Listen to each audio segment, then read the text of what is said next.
Hey everyone, and welcome to another episode of Doctors Living Deliberately. So happy to be here with you today. And as always, love to introduce my co-host, Dr. Arpita Gupta DePalma. How are you? I am doing amazing. How about you? Good, good. How's 2024 treating you? It's chugging along. It's busy. It's been full so far. So, we'll see what all we have to bring as it keeps moving forward. Absolutely. Well, so did you happen to set any resolutions for 2024? Dude, we talked about this last week. I don't do resolutions and I do my word, right? So Yes. but that being said, with resolutions, I think it's more of what I want to create for myself now. And I started doing this a little bit last year. So I don't do resolutions as much because I think it's a setup for me for not feeling good about myself. But I do create essentially goals for myself. And with that word that I picked last week or talked about picking last week, I want to center my goals around that. So I think that might maybe help answer your question. Well, I think it's perfect, right? Because I kind of agree with you. I have never been a big fan of New Year's resolutions, and until not that long ago, I wasn't even really good about setting goals for myself either. And I kind of, as I was going through schooling and training, it always just seemed like my goal was to become a doctor. And so each step along the way, I was doing the things that allowed me to get to that goal. And somewhere along the way, I just stopped thinking about other goals that I wanted to achieve in my life. And it really wasn't until I found physician coaching that I realized, gee, you don't really have any goals, right? You had this goal to become a doctor, you had this goal to become a husband, you had this goal to become a dad and, to have, certain things in your life. But what about the other things, right? I had never really sat down to figure out what are some other things that you want to create for yourself in your life. So, reading or learning a foreign language or, exercising or things like that. And I tend to agree with you about resolutions because those tend to be kind of commitments, right? Like I'm resolving to do these things this year, and I think that's part of the reason why we're so quick to let resolutions go because they're not truly a goal that we fundamentally believe in. And so if we don't really understand the why behind why we want something, it gets really hard to maintain it. And as we all know, because we're all pretty diligent about achieving our goals, if you don't really understand why you're doing something, you're very quick to abandon your plan, right? Like you're very quick to just be like, forget it. I'd rather be, chilling on the couch watching Netflix. Okay. We're not Netflix and chill. We're not doing that. No, no, this is not that kind of podcast, Arpita. Okay. Yeah, I mean, what I think about is like what you're saying, that if you don't have goals and you don't remember your why for why you're doing stuff, you aren't able to move forward. And I also think that we have forgotten how to just dream, to think about things that we want to create for ourselves that might not be traditional, that are away or stray from mainstream, right? So when I think about when I was a kid, what I wanted to do, what I wanted to create, things that I wanted to accomplish, it looks very different than what it was even a couple of years ago because I had become so ingrained in this routine, this rat race of what we had created in our life and what needed to be, that I forgot how to dream. And so I really had to be intentional to go back to, if I had to burn it all down and start from scratch, what would it look like? If I wanted to create just more joy in my life, what would it look like? What is important to me now if I could create whatever I wanted? And I think what happens as, I hit the big 5-0 last year, right? And I've coached so many clients about it, but even myself hitting it, what I realized is that when we are working through the first half of our life, we're so busy with our own schooling, starting a family, starting our career, all the things. And then our kids kind of get older and we are getting older. Our kids might be leaving, same for me too, empty nesting. And we start to realize, like, what am I going to do next? Right. And so we have to be really intentional about what we want to create in the space of our life as it continues, because we're only halfway done with life expectancy the way it is now. When we hit 50, we're really only halfway done. So how do we want to be intentional about what dreams we want to achieve in that second half? So that's where a lot of my focus has gone for myself primarily, but also when I work with clients about what do you want to create? What goals do you have? And if you had to start from scratch, what would it look like? Yeah. And I think for a lot of physicians, sometimes there can be this thought, well, I'm a doctor and I can't do that, right? There may be these big ideas, these dreams that you've always kind of had lurking in the back of your mind, but you haven't really allowed yourself to embrace them because you're a doctor now and you can't do that. And I always love the question, is that really true? Right? If you have a dream of becoming a chef, is it true that being a doctor is holding you back? And, some physicians might tell you, well, I don't really have the time. And the truth is, we all know that if there is truly something that you want in your life, you will find the time. We make time for the things that we genuinely want. And so, can you set yourself up for success by, number one, being real with yourself and admitting to yourself those dreams that are kind of have been lurking under the surface for a long time, but you haven't allowed yourself to embrace them?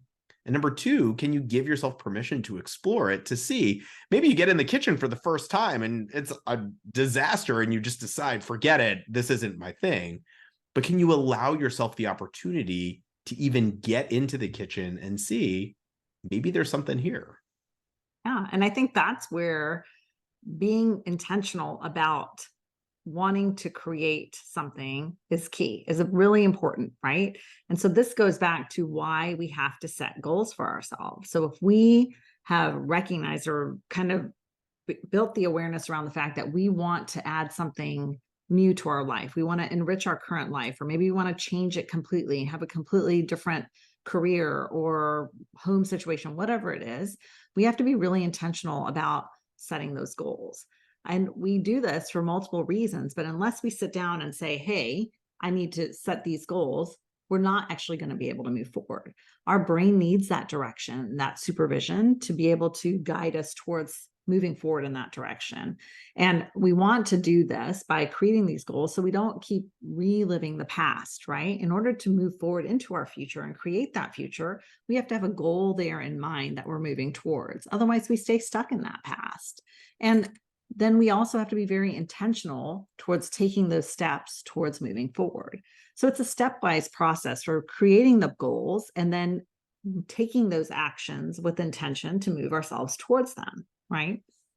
But inevitably, nobody wants to set the goals. I mean, have you ever found yourself thinking about that? Like, okay, I want to do this, but I'm not really going to sit there and set the goals or write them down. Like, why do we resist the goals? I mean, we resist the goals because it's uncomfortable and it seems hard and we don't know how.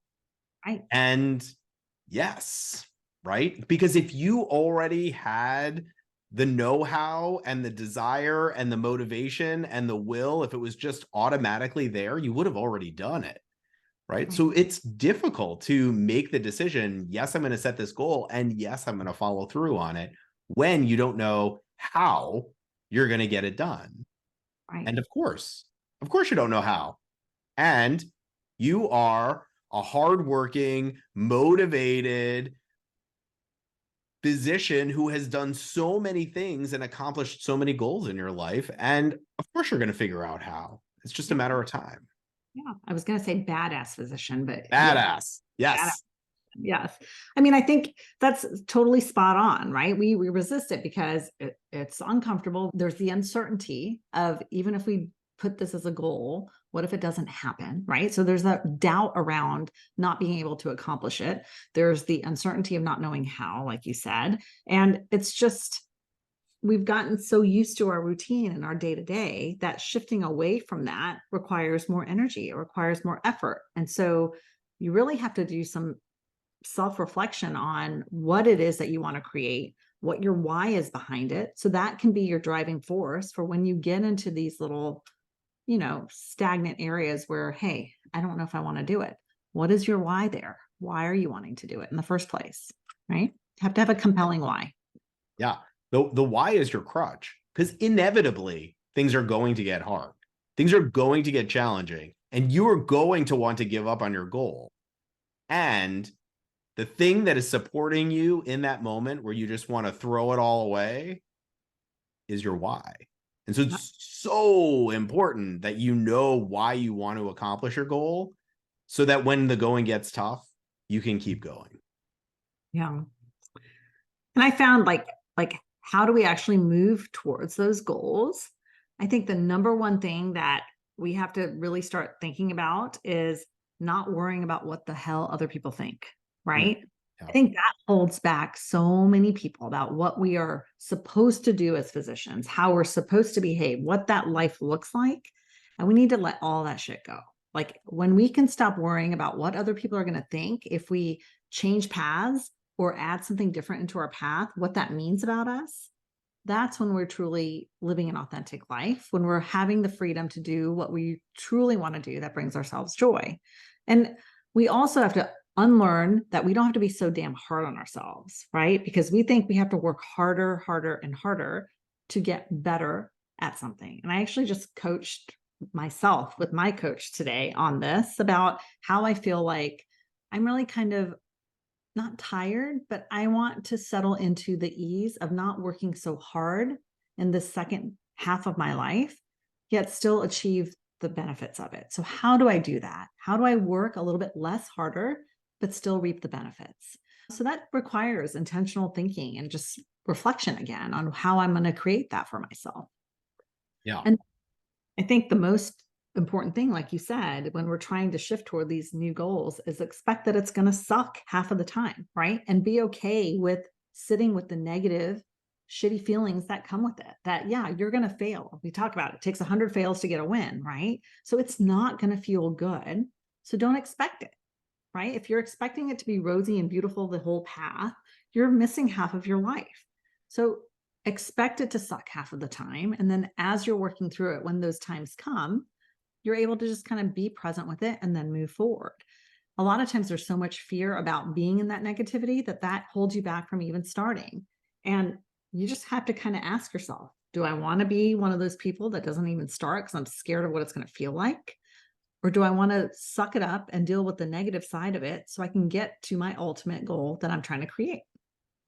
Yeah. I mean, I think this is the big thing here, right? So many people want a detailed map on how to get from where they are now to where they want to be when they've achieved their goal.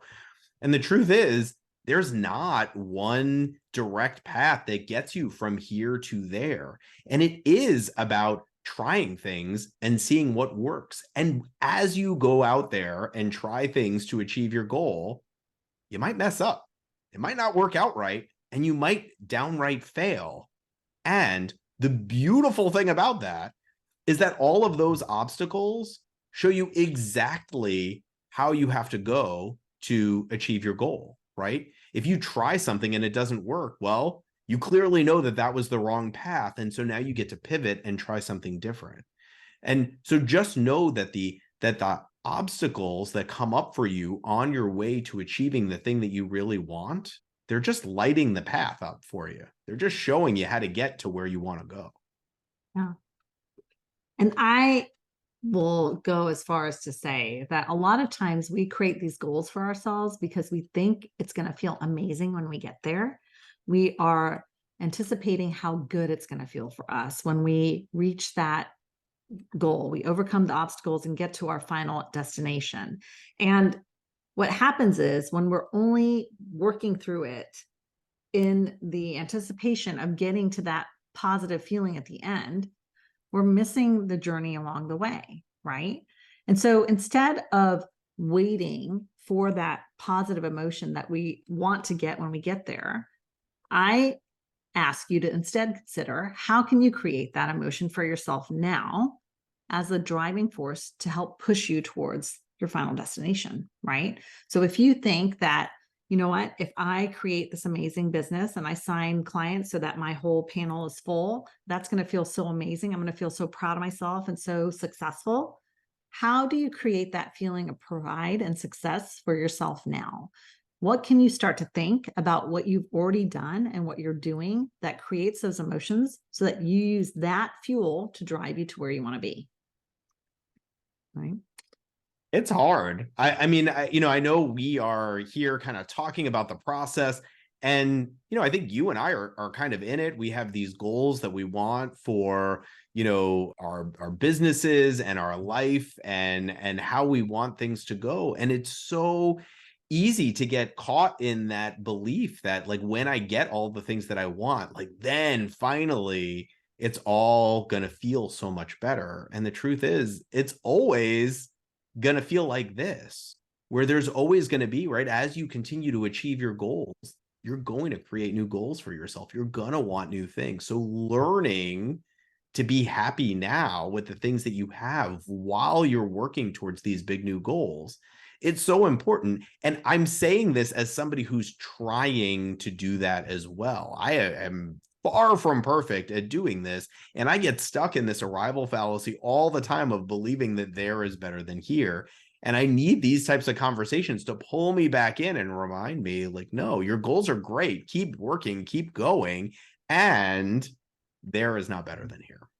Yeah, like how can you enjoy the present moment? I think the best analogy was anticipation of Christmas morning, right? Yeah. Like how exciting. It's like a nervous-sided energy that we have that we're excited about it, but we're also nervous about it as we're going through it, the steps that we're taking.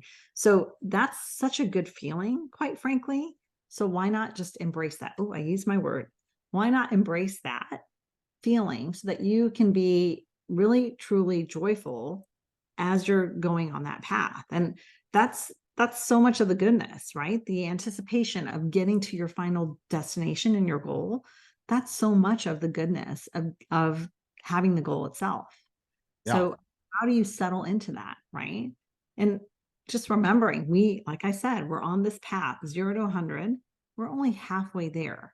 So I also challenge you not to just say, I don't have any more goals. I've kind of done everything. The kids are growing. I'm just going to settle in. Is that good enough for you? And it might be, and that's fine. But what other things would you like to create and achieve if you could do anything you wanted now? Yeah.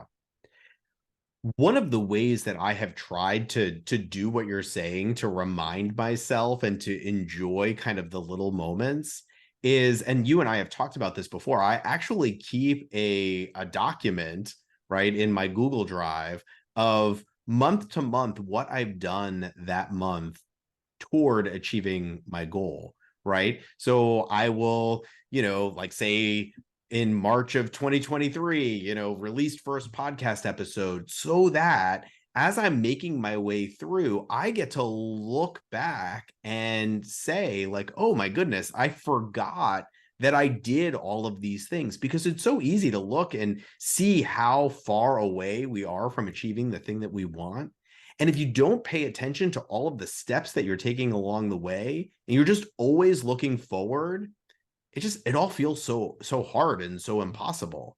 And if every once in a while you just turn around and take a look back and see how far you've come, it really does help to keep moving you forward. And this is kind of the underlying principle of Dan Sullivan's The Gap in the Gain, right? So it's so important. So many times we are so focused on how far we are from our goal that we completely lose sight of how far we've come. Yeah. I think it's definitely important to celebrate the wins along the way so we don't lose sight of all that we have accomplished. And that's important. And that's the other thing we did today. Today I had my 50th birthday celebration with my coach, and she did a super gifted me an amazing session where we talked about, let's go back and think and look at all the things you've done in your life, and then we'll talk about what you want next. And it was powerful really to do that, to spend some time thinking and looking back at all the things I've created from a bird's eye view, because we don't relish in it. We don't give ourselves the props for just being able to celebrate all those things. And it takes a moment to go and be intentional about doing it. So I challenge you guys to do that. This is the beginning of 2024, right?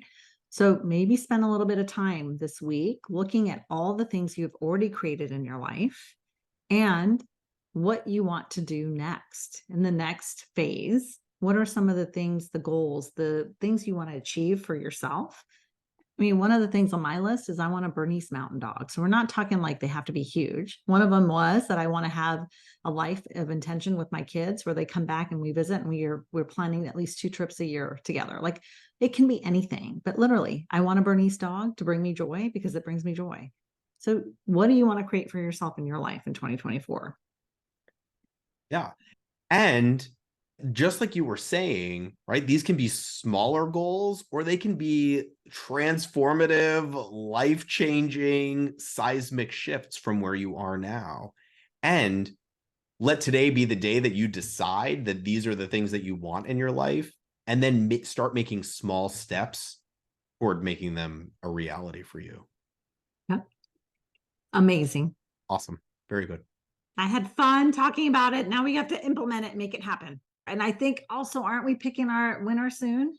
We are, yes. And we are going to be contacting our winners sometime in the next week. So look out for an email from Doctors Living Deliberately. So excited to get that stuff out to you guys.